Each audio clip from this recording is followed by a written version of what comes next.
Muy buenos días, familia amada, ¿cómo están? Dios les bendiga. Entremos juntos en un tiempo de dedicación íntima y exclusiva a Dios, en una experiencia única y especial que tiene como propósito conocer más a Dios a través de un acercamiento sublime. Pero recuerda que nada puede reemplazar el tiempo de intimidad con tu Padre, porque hablar con Él te llevará a armonizar tu vida en muchos aspectos, porque conociéndolo a Él, conocerás más quién eres.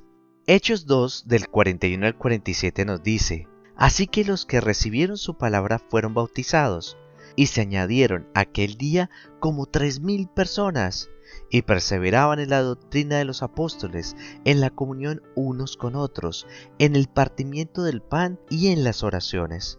Y sobrevino temor a toda persona, y muchas maravillas y señales eran hechas por los apóstoles. Todos los que habían creído estaban juntos y tenían en común todas las cosas, y vendían sus propiedades y sus bienes y lo repartían a todos según la necesidad de cada uno. Y perseverando unánimes cada día en el templo y partiendo el pan en las casas, comían juntos con alegría y sencillez de corazón, alabando a Dios y teniendo favor con todo el pueblo.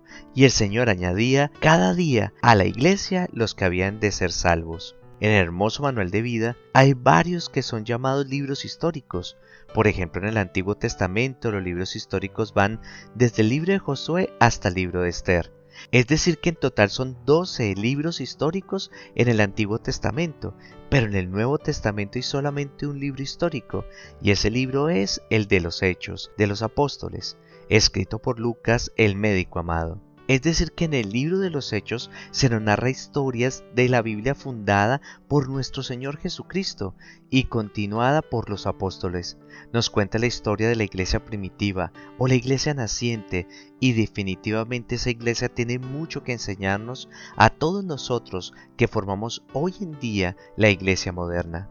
La iglesia primitiva era una iglesia perseguida, una iglesia que crecía en un momento de historia en la cual ser cristiano era en contra del Imperio Romano y por lo tanto eran perseguidos y asesinados, pero era una iglesia que verdaderamente vivía para el Señor y por el Señor, les costara lo que les costara, aún su propia vida.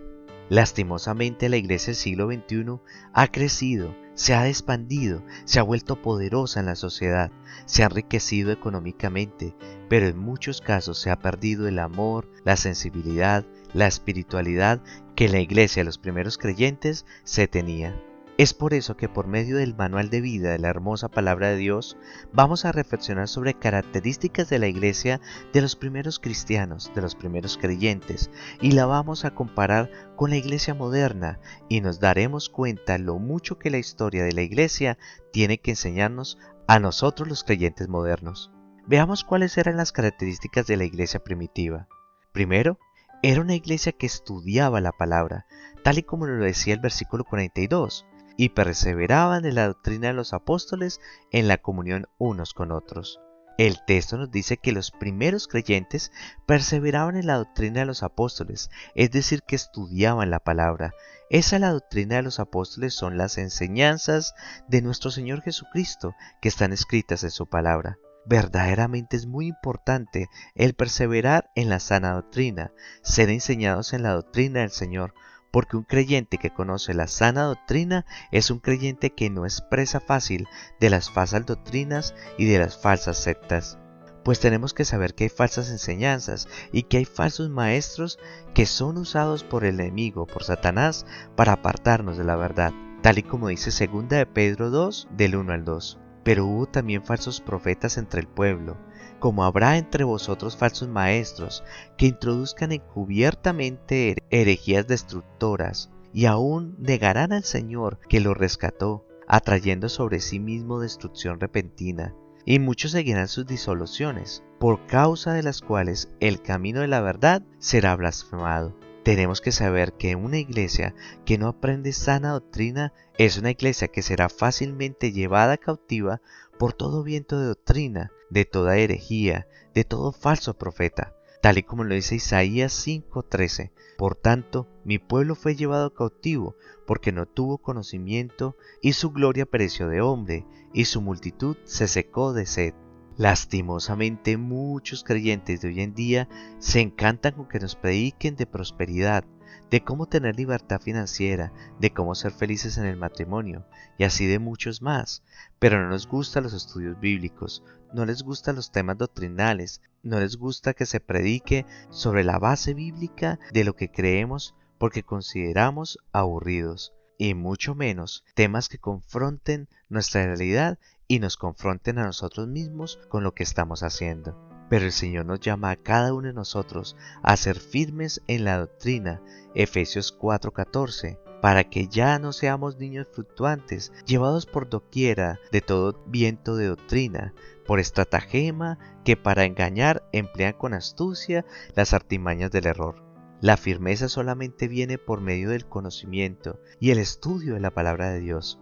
Ya es tiempo que dejemos de ser solamente oidores sin entendimiento. Hechos 8 del 27 al 31. Entonces él se levantó y se fue.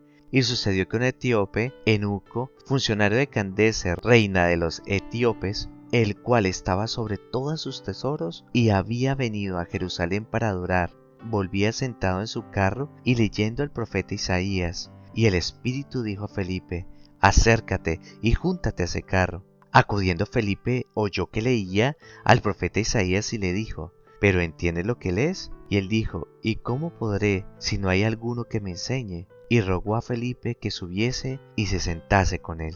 Mira que muchos creyentes decimos amén y gloria a Dios, pero ni siquiera entendemos lo que se está predicando.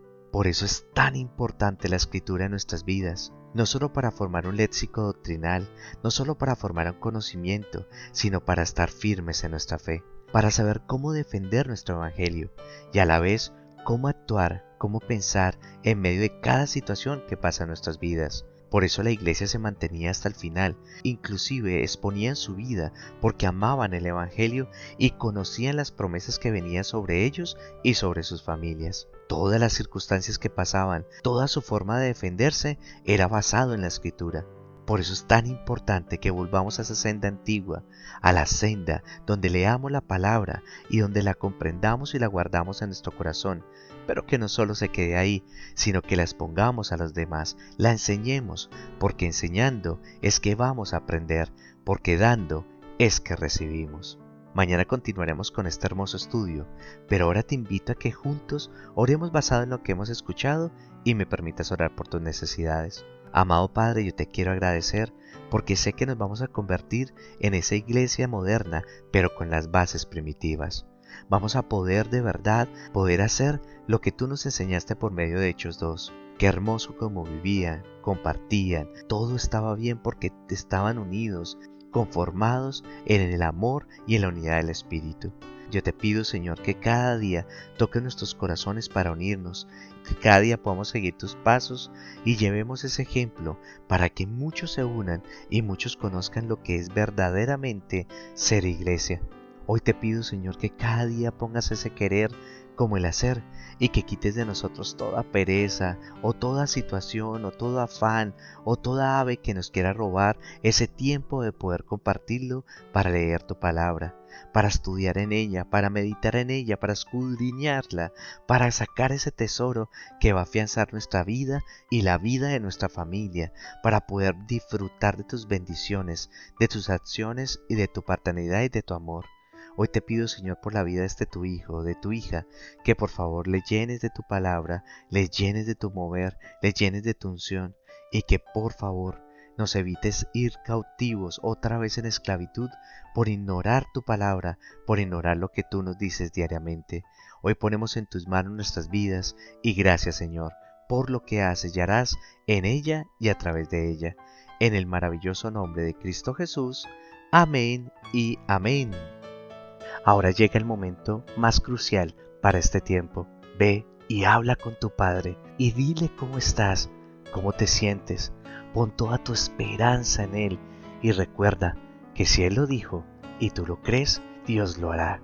Y el que habita al abrigo del Altísimo morará bajo la sombra del Omnipotente. Háblale porque tu Padre te está escuchando.